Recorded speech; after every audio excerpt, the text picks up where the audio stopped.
memulai pelajaran kita tanpa kita doa menurut agama dan dipercaya dalam Muslim. Doa mulai. Doa selesai. Oke, anak-anak, kita lanjutkan untuk berikutnya. Bapak akan ngabsen anak-anakku sekalian untuk hari ini. Itu yang pertama Adelia. Hadir Pak. Berikutnya jangan lagi banyak absen kita ya nak. Ini ada yang absen ini bulan 1 orang. Sebelum kita memulai pelajaran kita hari ini, menyanyikan lagu wajib nasional. Kami harapkan anak-anak sekalian berdiri.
Mengulas kembali materi kita minggu lalu, yaitu mengenai sensor. Pada slide ada yang bisa mengulang kembali materi kita? Ya, silakan. Ini dapat diartikan sebagai mata dan menggunakan untuk mendeteksi pembayaran transmisi. Iya, ya. Jadi sensor itu digunakan untuk mengulang nada pada visi tertentu. Oke, selanjutnya ada lagi yang mau menambahin? Ya, silakan.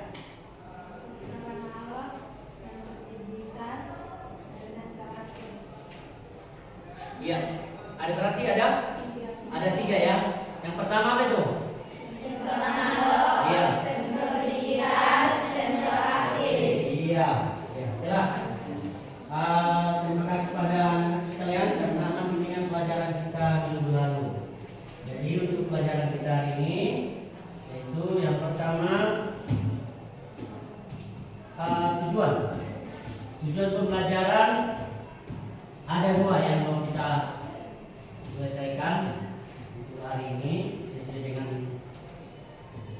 pelajaran yang mau kita tuntaskan. Yang pertama, ya, peserta didik mampu menganalisis perkembangan teknologi jaringan dan berkomunikasi melalui sensor. Jadi artinya sensor ini sangat penting untuk kita pelajari. Dan selanjutnya peserta didik mampu mengevaluasi perkembangan teknologi pada teknik komputer melalui diskusi. Ya, gunanya kita untuk mempelajari ini adalah memotivasi anak-anak fungsinya banyak itu untuk sensor ini.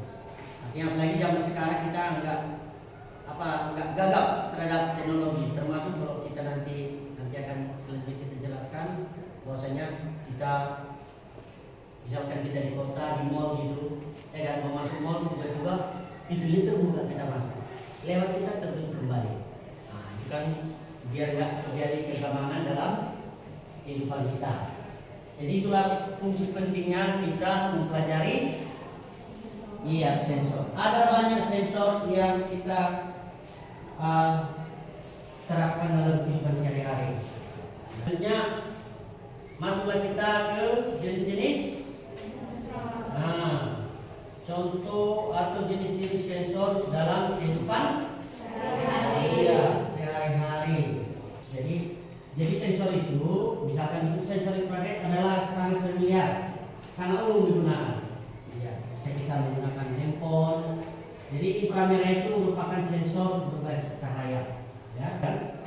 Inframerah itu bisa digambarkan, misalkan penggunaan apa? Remote control, baru termometer. Selanjutnya ada sensor apa berikutnya untuk yang kanan?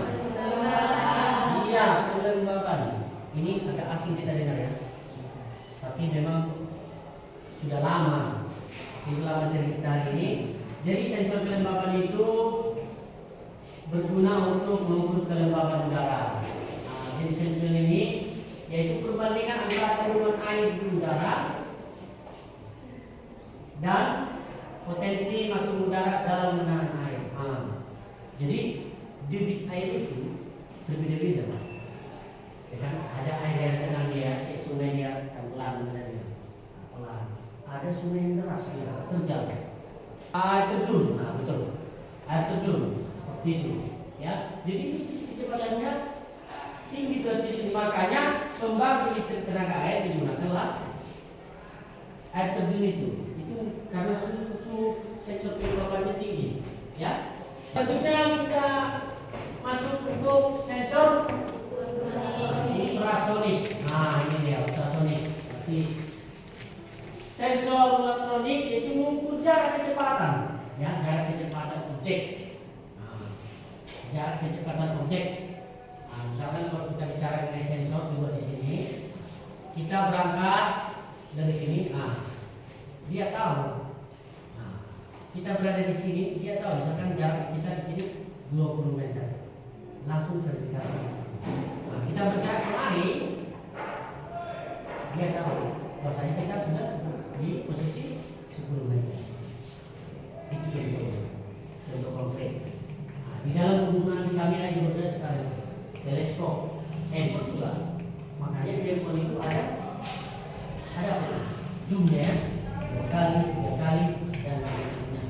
Jadi gelombang suara itu yang lebih besar dari terjangkau suara bisa didengar oleh manusia. Itu fungsinya. Proses kerjanya itu frekuensi gelombang suara itu lebih besar daripada jangkauan suara yang didengar manusia. Bisa ya?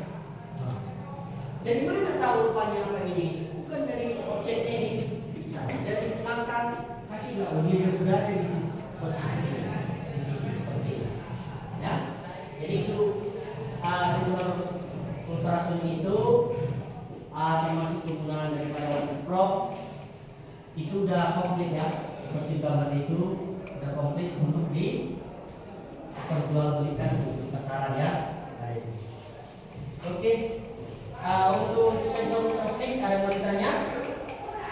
Ada ya, karena cukup jelas ya, yaitu untuk gelombang itu lebih besar daripada jangkauan suara yang bisa didengar oleh manusia. Berikutnya ada sensor giroskop. Ini baru kita dengar ini.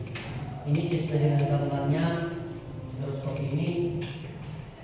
Coba apa yang kita lihat dari gambar ini? Gambar ini.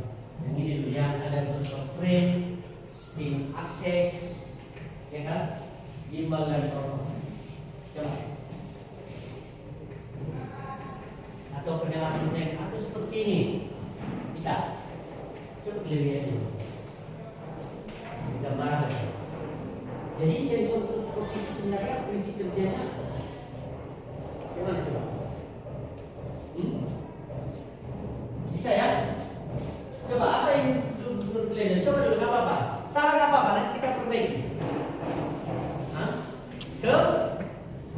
keseimbangan. Keseimbangan ya. Jadi inilah dipakai dalam lebih luas dalam bagian dalam pesawat itu. Kenapa bisa seimbang? Atau lebih jelas helikopter. Putaran balik-balik gitu. Kan gitu kan? Atau lebih jelasnya untuk minuman seperti ini. Ini kayak yang disebut dengan apa itu? Kata-katanya. Bapak belikan seperti ini ya. Itulah maksudnya. Jadi dalam bentuk frame dia, atau lebih jelasnya untuk mencermati lebih jelas atau mengerti adalah kompas. Kompas itu kan beda arah. Misalkan kita ada untuk pelatihan pendakian itu, kita tahu di mana letak kita, sebelah utara, sebelah selatan, atau sebelah timur. Makanya ada posisi di mana kami posisi 10 derajat dari bintang timur, sebelah timur. Ya, itu penggunaan mikroskop ini. Ya. Jadi makanya di dalam fisika itu banyak digunakan. Ini tuntutannya adalah perkembangan daripada ilmu fisika, ya kan? Itulah kekekalan momentum sudut. Ya, kekekalan momentum sudut. Jadi mikroskop itu adalah alat untuk mengukur, mempertahankan orientasi rotasi pada apa itu? Seperti tadi ya. Jadi tetap. Ya, seperti mobil itu kalau kita sekarang Pegasusnya itu ternyata itu udah dilengkapi. Jadi kalau ada penumpang, ada menaruh minuman bisa. Jadi seperti itu bekerjanya. Bisa ya? Lalu kita lihatnya sensor proximity. Iya, ini kita mencapai susah ini. Proximity. Iya, proximity. Yaitu sensor non kontak katanya. Ini perlu kita di situ apa kata apa ini non kontak. Mendeteksi keberadaan yang di sekitar tanpa adanya sentuhan fisik. Yuk ke sini tanpa kita sentuh. Kalau kita manusia kan harus disentuh dulu baru kita punya rasa. Jadi sensor ini juga adalah mengubah informasi tentang gerakan atau keberadaan objek menjadi sinyal listrik, ya kan? Ya, contohnya ya bisa berbeda ya. Ini menggunakan gabungan dia, bisa dia perpaduan antara seperti optik, ultrasonik, efek Hall, kapasitas dan yang lain sebagainya, kan? Jadi proximity sensor ini adalah banyak digunakan dalam kehidupan sehari-hari. Banyak digunakan dalam kehidupan sehari-hari, termasuk perangkat-perangkatnya dan kapasitasnya itu tadi, di mana dia bisa mengubah informasi ini, dapat mengubah informasi gerakan menjadi sinyal listrik, dapat mengubah informasi gerakan menjadi sinyal listrik. Dan untuk berikutnya sensor proximity di dalam penggunaan sehari-hari itu bisa kita lakukan untuk berikutnya yang pasti harus kita selesaikan. Untuk sensor proximity ada yang kurang jelas? Ada Pak. Oh iya, silakan.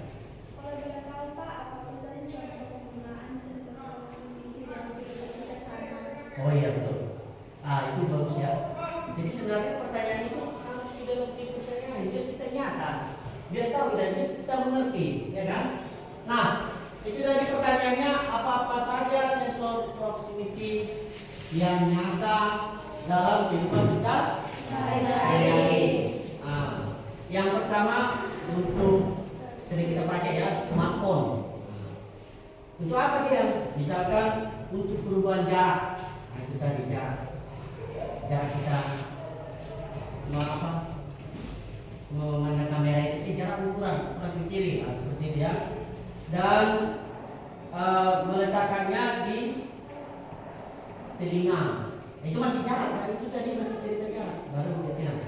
Kalau kita bunyi telepon, kan itu tadi, ya, sensor kita dalam rangka dan mengubah informasi gerak atau suara menjadi sinyal listrik.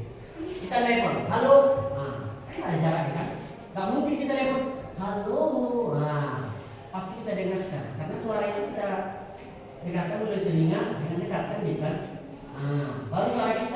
ya gimana kabarnya? Kan ada responnya. Tapi gimana kabarnya nggak harus seperti itu. Karena suara kita itu masuk ke dalam sensor. Jadi sensor proximity sangat banyak digunakan dalam aplikasi smartphone atau handphone ya. Dan yang kedua untuk audio. Nah, apa ini audio? Bisa dibayangkan? Audio ya apa? Headset sekarang yang Bluetooth ya. Kan kita akan tahu ini nggak ada caranya lagi.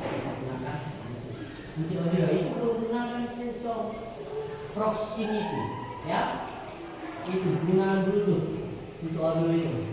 Misalkan ini tadi, ini juga ya, kan Bluetooth ini kan kita pasang ke laptopnya, ini apanya.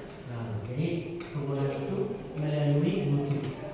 Nah, kan masuk ke bagian kelompok diskusi.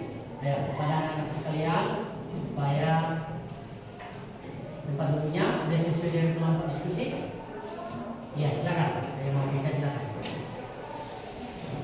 Sesuai yang sudah sebelumnya. Ayo, silakan.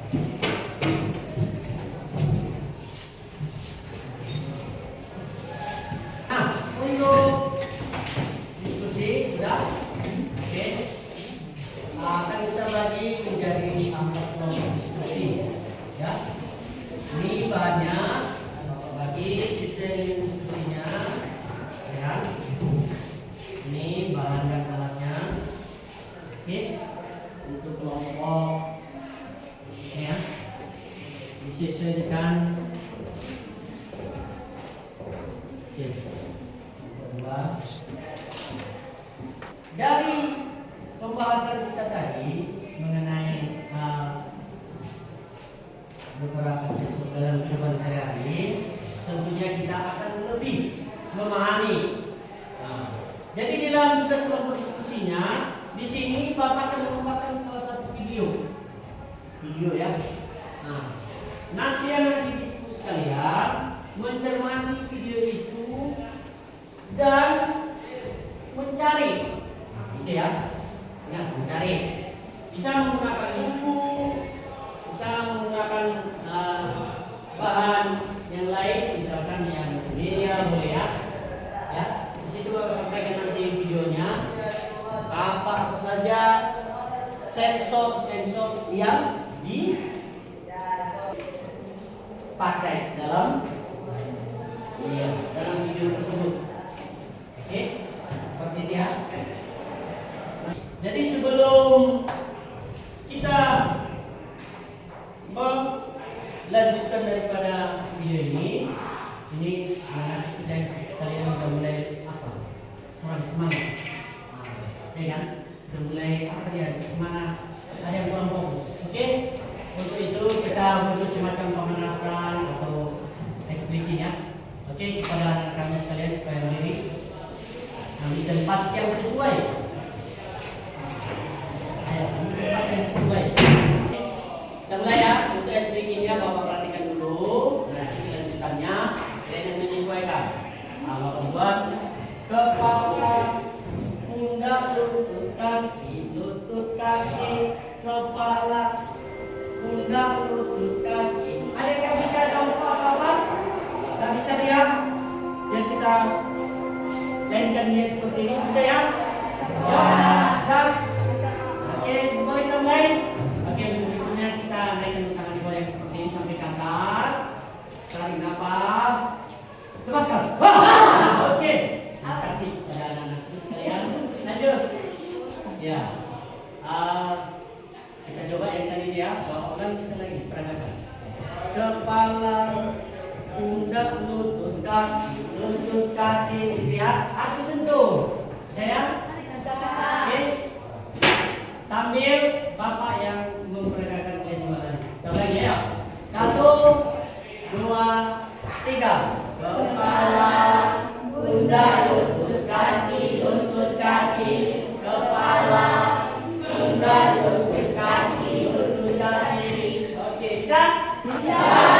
Sekali lagi. Ayo, Bapak hanya Bapak yang menggerakkan biar tetap semangat. Oke, mulai. 1. Kepala,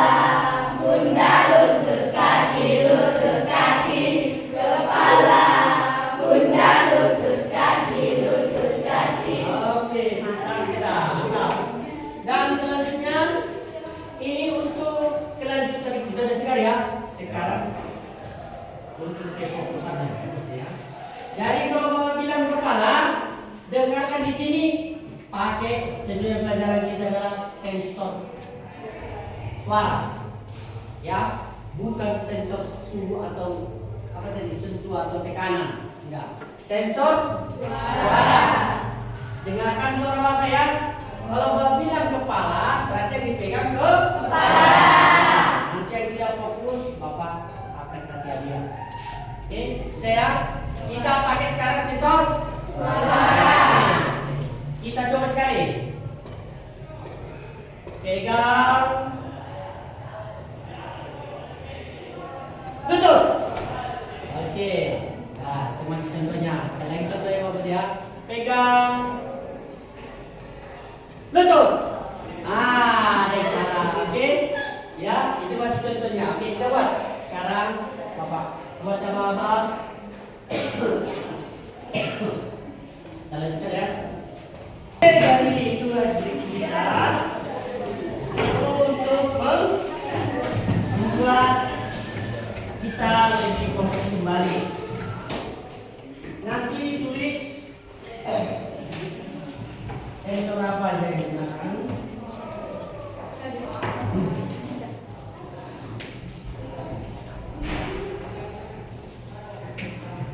Oke, nah ya. Bapak tunjukkan adalah videonya.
Sensor apa saja yang kau temukan setelah menonton video tersebut. Tulis dalam karton itu sesuai dengan ajaran yang cantik.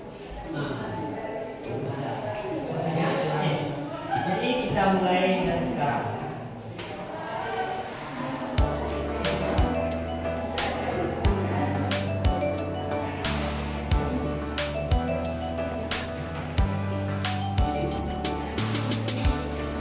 Yang lain ya bukan marahnya.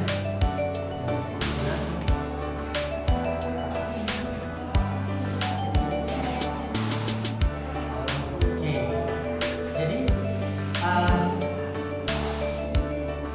ya saya kelompok ini ya ya silakan. Boleh di samping atau di bawah.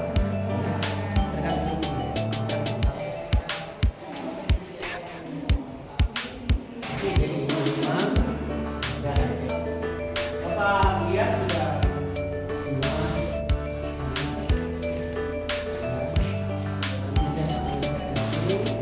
Yang Bapak harapkan kalian semakin mengerti dan memahami.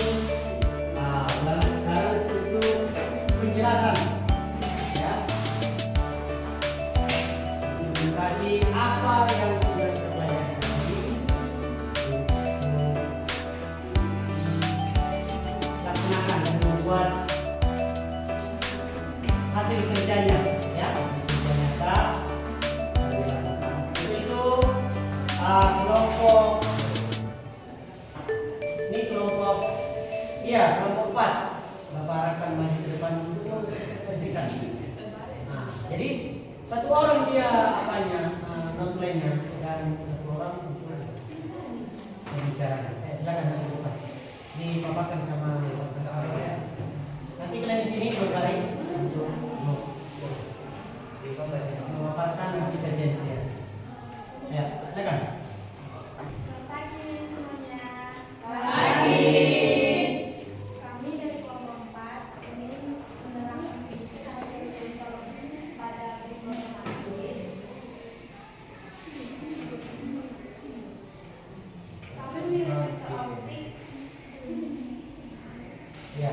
pertama kelompok 4 memilih sensor optik. Nah, saya nambah itu. Sistem kerja pintu otomatis memilih sensor optik. Sensor optik menggunakan sebuah sinar ultraviolet yang dipasang menggunakan layarnya sebuah tirai. Ketika seseorang melewati bagian tersebut, maka sensor akan langsung bereaksi akibat adanya objek yang menghalangi sinar tersebut. Seseorang yang melewati tirai inframerah yang terlihat tersebut akan menyebabkan sensor memberikan program perintah agar membuka pintu akibat terganggunya sinar inframerah yang dipasang untuk program menutup pintu. Yang kedua, terdapat sensor gerakan pada pintu otomatis. Tak jauh berbeda dengan sensor optik. Sensor ini akan memancarkan gelombang mikro yang mampu mendeteksi objek yang berada di sekitar pintu. Jika ada objek ataupun seseorang yang berada di wilayahnya jangkauan, maka pintu akan otomatis terbuka. Nomor 3, sensor panas tubuh pada sistem pintu otomatis. Di sini diperlukan dari berbagai sensor sebelumnya. Sensor panas akan bereaksi akibat panjang gelombang yang dihasilkan dari panas tubuh manusia. Dengan kata lain, bila seseorang tidak bergerak atau dalam keadaan diam, maka sensor akan mengerti bahwa tidak ada energi panas yang dihasilkan karena suhunya sama dengan lingkungan sekitar. Namun, bila seseorang melakukan gerakan, maka akan cipta panas yang variasi dan akan secara otomatis membuka pintu. Sensor keempat, sensor tekanan. Yang terakhir, sensor jarak jauh. Jadi ini menurut dari kelompok 4 bahwasanya yang ada sensor pada pintu otomatis tersebut memiliki 4 sensor. Itu kan. Nah, inilah kelompok 4. Kami mengucapkan terima kasih. Ya, berikan aplaus untuk kelompok 4. Tolong hasilnya kita tentukan. Ya, hasilnya ya sebagai itu kelompok diskusinya. Ini bisa merangkum anak-anak sekalian sudah mengerti apa cara kerja dan betul dalam kehidupan sehari-hari penggunaan daripada sensor. Tugas daripada tugas yang di rumah sesuai PR. Ini tugasnya. Di tugasnya dikerjakan di rumah sama seperti tadi. Cuman tadi itu kan berkelompok ya. Kalau ini untuk bentuk pribadi. Nah, yang mau ditanyakan di situ adalah sensor apa saja. Ya. Dari catatan itu, sensor apa saja yang kita temui di dalam handphone. Jadi untuk mengambil daripada intisari dari pelajaran kita hari ini, bahwasanya bisa kita simpulkan bahwasanya penggunaan pelaksanaan atau implementasi atau terapan sensor dalam kehidupan sehari-hari menawarkan banyak manfaat, ya, seperti peningkatan efisiensi, termasuk keselamatan, ya kan, kenyamanan, ya kan, ketelitian akurat. Jadi sensor itu tidak bisa dibohongi, ya. Jadi hasilnya itu valid, ya, dan privasi, integrasi sistem dan lingkungan sensor itu yang secara signifikan akan semakin berkembang, semakin meluas dan memberikan dampak positif yang lebih besar dalam kehidupan sehari-hari. Ya, gitu ya. Jadi perkembangan daripada sensor itu akan semakin berkembang sesuai dengan kebutuhan yang luas, yaitu untuk dampak positif bagi perubahan kehidupan kita. yang lebih apa tadi? Yang lebih efisien, yang nyaman, lebih cepat, akurasinya tinggi, tepat. Oke, dan untuk itu sesuai dengan pemaparan Bapak tadi, kira-kira ada siswa yang ingin memaparkan kembali? Silakan. Buat suara saya. Buat, ayo. Sensor sangat penting dalam kehidupan kita sehari-hari. Iya, itu aja. Ya pentingnya di mana? Di semua aspek, ya. Oke. Ya itu dia singkat buat dia sangat jelas. Jadi bahwasanya sensor itu tidak luput, harus kita bahas, kita lakukan, dan memang kita pergunakan dalam kehidupan sehari-hari. Oke. Nah, ada pun kesimpulan yang diberikan dari teman itu bahwasanya itulah yang sebenarnya di mana penggunaan sensor itu sangat dibutuhkan di sekarang. Oke, pembelajaran kita ini kita harus tetap semangat menutup semua supaya pelajarannya kita seperti biasa harus berdoa. Oke, jadi Bapak pimpin doa dimulai, doa selesai. Oke, jadi sekianlah materi kita ini, pembelajaran dari Bapak, ya kan? Jadi untuk itu pengulangan daripada materi itu jangan lupa diulangi kembali, karena untuk berikutnya kita akan mempelajarinya. Ya, sampai di sinilah materi Bapak hari ini. Ya, kalau ada